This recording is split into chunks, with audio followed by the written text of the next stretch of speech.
अरे आपका ध्यान किधर है? राम राज्य के विश्व गुरु टाइप जज यानी मिसिर जी इधर हैं। हुजूर के चेहरे को ध्यान से निहार लीजिए। एक मामले की सुनवाई में उन्होंने कहा है कि 11 साल की एक लड़की यानी पीड़िता के स्तनों को पकड़ना, उसके पायजामे के नाड़े को तोड़ना और उसे घसीटकर पुलिया के नीचे लेके जाना दुष्कर्म का प्रयास नहीं माना जाएगा। इतना ही नहीं, एक से बढ़कर एक बातें इलाहाबाद हाई कोर्ट के जस्टिस राम मनोहर नारायण मिश्रा ने कही हैं। इनकी बातें सुनने के बाद अब आपको 2029 का इंतजार करने की जरूरत नहीं है। फील हो जाएगा, अभी हो जाएगा कि विकसित भारत हम बन चुके हैं, विश्व गुरु भी बन चुके हैं। हुजूर ने ऐसी ऐसी बातें कही हैं कि लोग सोशल मीडिया पर लिखने लगे हैं कि अगर इनके परिवार की किसी बिटिया के साथ ऐसा हो जाए, ईश्वर न करे हो, लेकिन ऐसा हो जाता तब भी क्या मिसिर जी ऐसे ही बोलते? क्या है पूरा केस, एकदम आसान भाषा में आपको बताएंगे। उधर आम आदमी पार्टी की सरकार ने किसानों के खिलाफ ऐसा एक्शन किया है कि लोग कहने लगे हैं कि केजरीवाल की रस्सी जल गई लेकिन ऐठन नहीं गई। वैसे हमारे देश ने 2 मामलों में विश्व रिकॉर्ड बनाया है, दोनों को बताऊंगा, मगर एक शर्त है कि थैंक यू फलाने जी जरूर लिखिएगा। चाहे तो आप बोल भी सकते हैं वहीं से, हमारे फलाने जी नॉन बायोलॉजिकल हैं, सुन लेंगे। इसके अलावा बात करेंगे इन मोहतरमा की, नाम बताने की जरूरत तो है नहीं। अंबानी के चैनल पर एक प्रवक्ता ने बिना डिटर्जेंट के धो दिया, बहुत तगड़ी वाली धुलाई हुई है, ध्यान से देखिएगा। और इसी वीडियो में बात करेंगे मुस्लिम युवकों की जिन्हें दिल्ली दंगों में जबरिया फंसा दिया गया था, यानी जो किसी की जान बचाने गए थे उन्हें ही हत्यारा कहा जाने लगा, उनकी जिंदगी तबाह कर दी गई और ये सब कुछ साजिश के तहत हुआ ऐसा लगता है। यानी कांड किया हिंदुओं ने, सिस्टम ने फंसा दिया मुसलमानों को। हर एक मुद्दा बेहद महत्वपूर्ण है, एकदम स्पष्ट शब्दों में चर्चा करेंगे। इसके बाद इलाहाबाद हाईकोर्ट के जस्टिस मिश्रा जी के फैसलों पर चर्चा करेंगे। आपको सूचित करते हुए अत्यंत प्रसन्नता का बोध हो रहा है, खुशी के मारे कलेजवा गनगना रहा है, दिल कह रहा है कि चश्मा निकाल के पहले नाच लूं फिर आपसे बात करूं। बात बात में पाकिस्तान को याद करने वालों ने हमें पाकिस्तान और नेपाल दोनों के नीचे पहुंचा दिया है। वर्ल्ड हैप्पीनेस इंडेक्स में 147 देशों की लिस्ट में भारत इस बार 118वें स्थान पर है। पड़ोसी पाकिस्तान हमसे 9 कदम ऊपर है और नेपाल 26 कदम ऊपर है। बताइए और कितना ढोल बजवाएंगे देश दुनिया में? ये सब हमारे फलाने जी के 18 घंटे की गई मेहनत का परिणाम है। इसीलिए थैंक यू फलाने जी जरूर बोलना है। अरे घबराइए नहीं, एक और खुशखबरी है, ले लीजिए, जल्दबाजी नहीं करने का भाई। अगली खुशखबरी ये है कि अभिव्यक्ति की स्वतंत्रता सूचकांक में भारत 33 देशों में 24वें स्थान पर है। अध्ययन करने वाली संस्था the future of free speech ये ग्राफ प्रस्तुत करती है और इसमें आप देख सकते हैं कि रेड लाइन से खाली 2 कदम ऊपर भारत की फ्री स्पीच है। यानी इंडिया की हालत Nigeria, Pakistan, Kenya, Turkey, Tunisia के आसपास ही है। ये रिपोर्ट इस बात का भी पता लगाने का काम करती है कि दुनिया भर में अभिव्यक्ति की स्वतंत्रता का हाल क्या है। बाकी टेंशन नहीं लेने का, क्योंकि बात चिंता की नहीं चिंतन की है और चिंतन करने के लिए टाइम किसके पास है? अभी औरंगजेब की कबरिया भी तो खोदनी है और इसके बाद देश भर में सैकड़ों मस्जिदें खोदनी है। आप अभिव्यक्ति की स्वतंत्रता का चिंतन करने लग जाएंगे तो ये खुदाई कौन करेगा? अब सरसरा के चले आइए इलाहाबाद हाई कोर्ट, पहले पूरा मामला समझ लीजिए, इसके बाद जज साहब ने जो कहा है उसको सुन लीजिएगा। दरअसल ये घटना साल 2021 की है, जब आरोपियों पवन और आकाश ने 11 साल की एक बच्ची को लिफ्ट देने के बहाने कांड करने का प्रयास किया। इसके बाद कासगंज ट्रायल कोर्ट के निर्देश पर दुष्कर्म के लिए धारा 376 और पॉक्सो अधिनियम की धारा 18 के तहत मुकदमा चलाना था, मगर यह मामला इलाहाबाद हाईकोर्ट के जस्टिस राम मनोहर नारायण मिश्रा की पीठ के पास पहुंचा तो उन्होंने निर्देश दिया कि आरोपियों पर धारा 354B के साथ पॉक्सो अधिनियम की धारा 9-10 के तहत मुकदमा चलाया जाए। यानी इन्होंने मुकदमे को कहीं न कहीं हल्का कर दिया और जो बातें कही उनको जरा टकटकी लगा कर सुनिए। हुजूर का कहना है कि आरोपी पवन और आकाश के खिलाफ अपराध नहीं बनते। अदालत ने कहा कि पीड़िता के स्तन को पकड़ना और उसके पायजामे का नाड़ा तोड़ना दुष्कर्म या दुष्कर्म का प्रयास नहीं माना जाएगा, बल्कि गंभीर यौन हमला माना जाएगा। और सुनिए, हुजूर का कहना है कि गवाहों ने यह नहीं कहा है कि आरोपी के इस कृत्य के कारण पीड़िता निर्वस्त्र हो गई या उसके कपड़े उतर गए। ऐसा कोई आरोप भी नहीं है कि आरोपी ने पीड़िता के खिलाफ यौन उत्पीड़न करने की कोशिश की। और जितने भी सबूत और गवाह मौजूद हैं उससे यह अनुमान नहीं लगाया जा सकता कि जो आरोपी है वो पीड़िता के साथ दुष्कर्म करने के लिए एकदम दृढ़ था। आकाश के खिलाफ विशेष रूप से आरोप यह है कि उसने पीड़िता को पुलिया के नीचे खींचने की कोशिश की और उसके पजामे का नाड़ा तोड़ दिया। गवाहों ने यह भी नहीं कहा कि आरोपी के इस कृत्य के कारण पीड़िता नग्न हो गई या उसके कपड़े उतरे। ऐसा कोई आरोप नहीं है कि उसके साथ कोई दुष्कर्म करने की कोशिश हुई। तो अब सवाल यह है कि पवन और आकाश जो ये 2 महापुरुष हैं, इन्होंने लिफ्ट देने के बहाने 11 साल की बच्ची को क्यों पकड़ा, उसके निजी अंगों को क्यों दबोचा, उसके पजामे के नाड़े को क्यों तोड़ा और उसे पुलिया के नीचे क्यों खींच कर ले गए? क्या पुलिया के नीचे कोई मन की बात सुना रहा था जिसे देखने के लिए पजामा का नाड़ा तोड़कर बैठना था?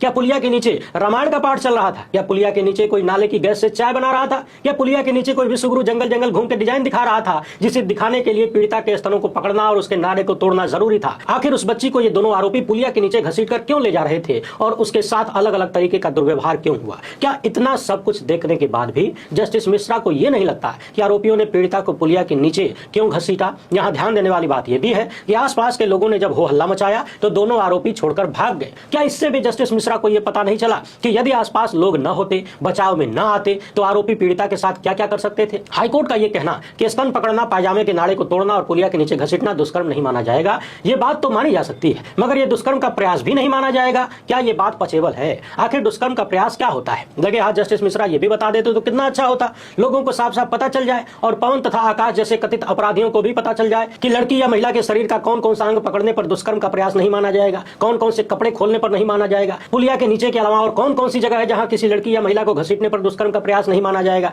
मिसिर जी को चाहिए कि सब कुछ साफ साफ लिख दें और हो सके तो एनिमेटेड वीडियो बनवाकर ही देश में सर्कुलेट करवा दें, ताकि किसी लड़की के साथ कोई घटना भी हो तो वो वीडियो देखकर समझ जाए कि उसके मामले में कौन सा अपराध बनता है, कौन सा नहीं बनता है। इतिहासकार अशोक कुमार पांडे लिख रहे हैं कि तो ये सारी हरकतें क्यों की जा रही थी? पुलिया के नीचे कोई फिल्म चल रही थी क्या जो दिखाने के लिए ले जा रहा था? ऐसे फैसले, ऐसी टिप्पणियां पीड़िता को हतोत्साहित करने और अपराधी को प्रोत्साहित करने वाली नहीं लगती है क्या आपको? इन टिप्पणियों को सुनने के बाद पीड़िता के मन में भारत की न्याय व्यवस्था को लेकर कौन कौन से सवाल उठ रहे होंगे, वो अपने परिवार वालों के सामने किस हाल में होगी, क्या सोच रही होगी और माँ बाप क्या सोच रहे होंगे? पहले तो इस तरह की घटना के बाद बिटिया को लेकर अदालत अदालत घूमना अपने आप में पीड़ादायक है, ये अपने आप में सजा है, और उसके बाद अदालतों से ऐसी टिप्पणियां ये कहां तक ठीक लगती है? सवाल वही है कि यदि आरोपियों को मौका मिलता तो क्या वो पीड़िता से कहते कि चलो पुलिया के नीचे हम तुम्हें महिला अधिकारों के बारे में जानकारी देंगे, संविधान पढ़ाएंगे? लड़की के साथ जितनी घटनाएं हुई क्या उनसे यही निष्कर्ष निकलता है? सोशल मीडिया पर लोग इस घटना से, खासकर जस्टिस मिश्रा की टिप्पणी से इतने नाराज हैं कि लिखने लगे हैं कि ईश्वर न करे यदि ऐसी टिप्पणी करने वाले जज के परिवार की किसी बिटिया के साथ, किसी महिला के साथ ऐसी घटना हो जाए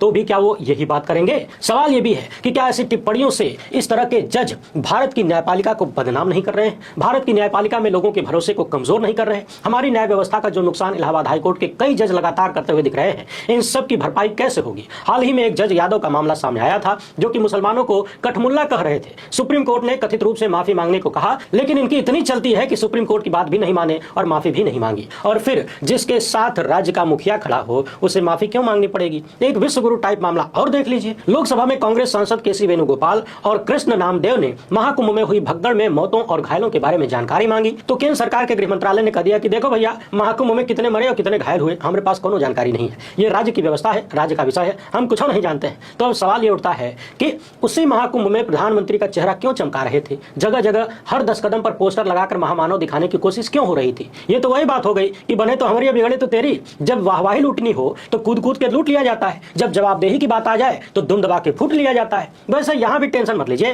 केंद्र सरकार आंकड़ा बता भी देगी तो वही आंकड़ा होगा ना जो यूपी की सरकार बता रही थी 30-35 का। लेकिन खबरें तो आ रही हैं कि अभी भी 800 से ज्यादा लोग गायब हैं। न्यूज लॉन्ड्री ने अपनी रिपोर्ट में बताया था कि कम से कम 79 लोगों की मौत हुई है। माफ करिएगा, फर्जी बाबा की जबान में मोक्ष की प्राप्ति हुई है। तो मोक्ष की प्राप्ति की गिनती कौन करता है? चलिए आगे बढ़ते हैं। पिछले सालों में नरेंद्र मोदी की सत्ता ने देश में किसानों को बड़ी संख्या में मोक्ष प्राप्त करने का अवसर प्रदान किया है। किसान आंदोलन के वक्त आपने देखा कथित तौर पर 750 से अधिक किसानों की मौत हुई, यानी मोक्ष प्राप्ति हुई। प्रधानमंत्री आए, झूठ बोलकर धरना खत्म करवा दिया, यानी आंदोलन खत्म करवा दिया, और आज तक वादे पूरे नहीं किए गए। बाकी किसानों को किन किन तरीकों से तोड़ने की कोशिश हुई ये बार बार बताने की जरूरत नहीं है, याद तो होगा ही। ऐसा लग रहा है कि अब हुजूर के रास्ते पर ही पंजाब की आम आदमी पार्टी की सरकार भी चलने लगी है। लोग कह रहे हैं कि दिल्ली में हार से रस्सी तो चल गई, मगर पंजाब में आपकी ऐंठन नहीं ढीली हो रही है। पत्रकार सचिन गुप्ता ने बताया कि 13 महीने से आंदोलन कर रहे हरियाणा पंजाब के किसानों की केंद्र सरकार से आज 7वें दौर की वार्ता का कोई नतीजा नहीं निकल सका। बैठक के बाद वापस लौट रहे किसान नेता श्रवण पंधेर और जगजीत डल्लेवाल सहित कई किसानों को पुलिस हिरासत में ले लिया गया।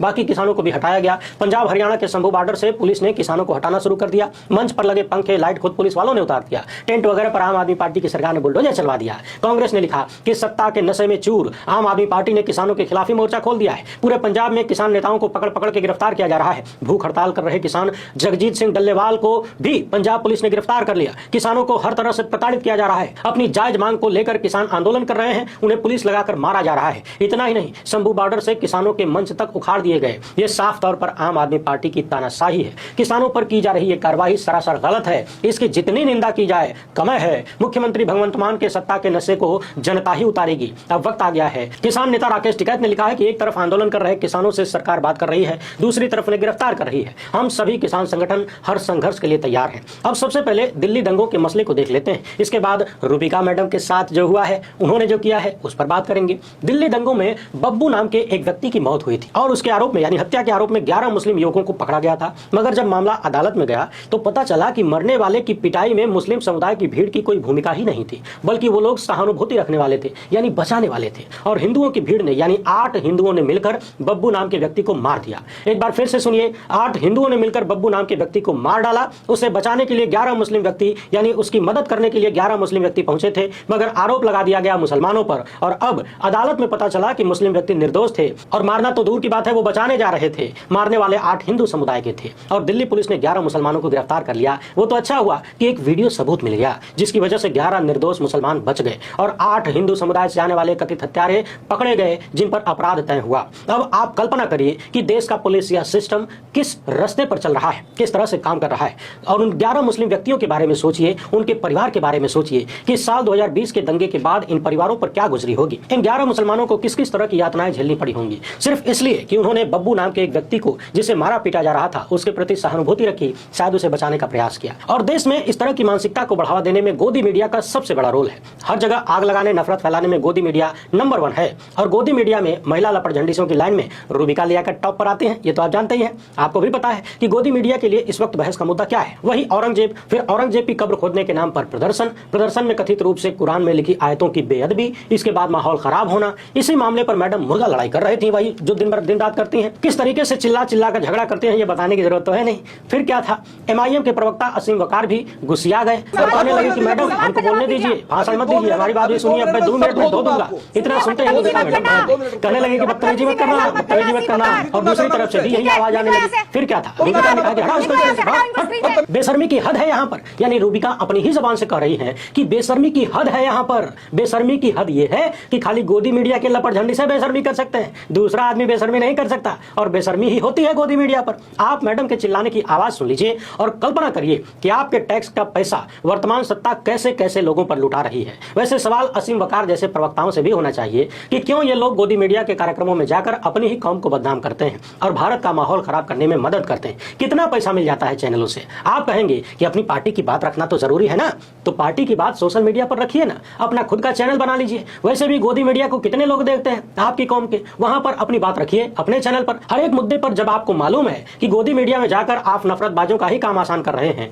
मुसलमानों का जीना मुहाल करवा रहे हैं, उन्हें 2ym दर्जे का नागरिक साबित करने में मदद कर रहे हैं, तो गोदी मीडिया के साथ साथ गद्दारी में शामिल आप भी कहे जाएंगे। और मैं ये यकीन के साथ कह सकता हूं कि असीम वकार फिर से आने वाले दिनों में अंबानी के उसी चैनल और उसी रूबिका लियाकत के कार्यक्रम में इसी तरह से बोलते हुए नजर आएंगे। ऐसा लगता है कि ये सब खाली एक्टिंग हो रही है, ज्यादा से ज्यादा TRP हासिल करने का जुगाड़। बाकी मैडम की सुरीली आवाज को थोड़ी देर और सुन लीजिए। वीडियो पसंद आई हो तो ज्यादा से ज्यादा लोगों तक पहुंचाइएगा। पहली बार है तो चैनल को सब्सक्राइब कर लीजिए। हमसे जुड़ने के लिए बहुत बहुत धन्यवाद। जय हिंद। मैडम कर लिया ना उन्होंने आज सरेंडर।